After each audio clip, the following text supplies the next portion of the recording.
Hey guys, what is up? This is Matthew, the movie lover, here again, and I do not like making these types of videos, but I have to, for your entertainment.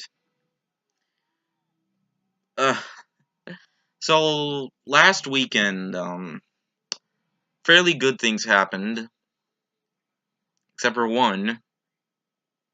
I watched this movie. Why did I watch it? I don't know, I don't have a clue. I was curious, okay, I just was, so... Shut in! Or as I like to call it, shit on. Because this movie felt like it was shitting on me. It was shitting on my eyes. Because I was watching shit. So, Shut In, basically what happens is this father and son, and the main character is the wife. Basically, they get into a car crash, and the son is paralyzed. So what happens is she cares for his son, but then, this little boy has basically she finds a missing boy. I don't know if she finds it. I don't know because this movie was boring. I nearly forgot about it, but I can promise you this, guys. It's a cliched story that happened multiple times, and they're stuck in this winter storm. And what happens most of the time is cliche. Someone just talking to someone on Skype here and there. Jump scares. There's not a whole lot of jump scares, but they're cliche jump scares. Throughout this film, it's just horror cliches. I'm sick and tired of that stuff. Someone talking to another person on Skype saying, "Oh, ghosts are in this house," but you're probably just exaggerating. There's no such thing as ghosts. And the poster to this movie is cliche. We've seen this poster tons of times. Like, really. And this movie kind of reminds me of another movie that came out in 2016, The Other Side of the Door.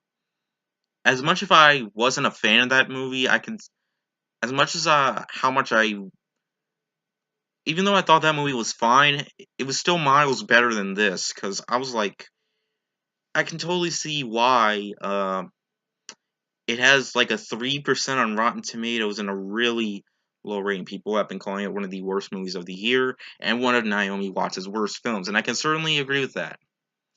My least favorite movie she was in was obviously movie 43, aka my least favorite movie of all time. This is probably her second worst performance. And she was in some pretty good films, like she was in another good horror film, The Ring, the Ring from 2002, the Ring that we all know, the Ring that we watch the most. She was much better in that film. A lot of stuff that happens. Here's one thing that happens. She's in the bathtub a few times. Here's one thing I'm surprised they got away with. When she's coming out of the bathtub, we can partially see the side of her breast, and we can see her nipple pretty much. I was surprised they showed that in a PG-13 rated movie. We haven't seen something like that happening since, I don't know, Titanic or the remake to Total Recall, even though that movie was awful. Total Recall, not Titanic, but the remake. But you know what I'm trying to say here.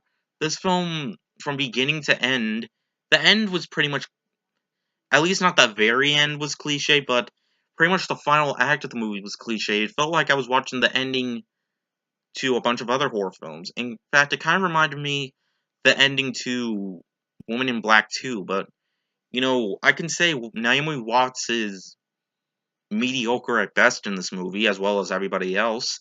The main, or the son in this movie, the older son, was cliche, or not really cliche, but he was pretty bad in this movie, as well as nearly everybody was pretty damn bad in this movie.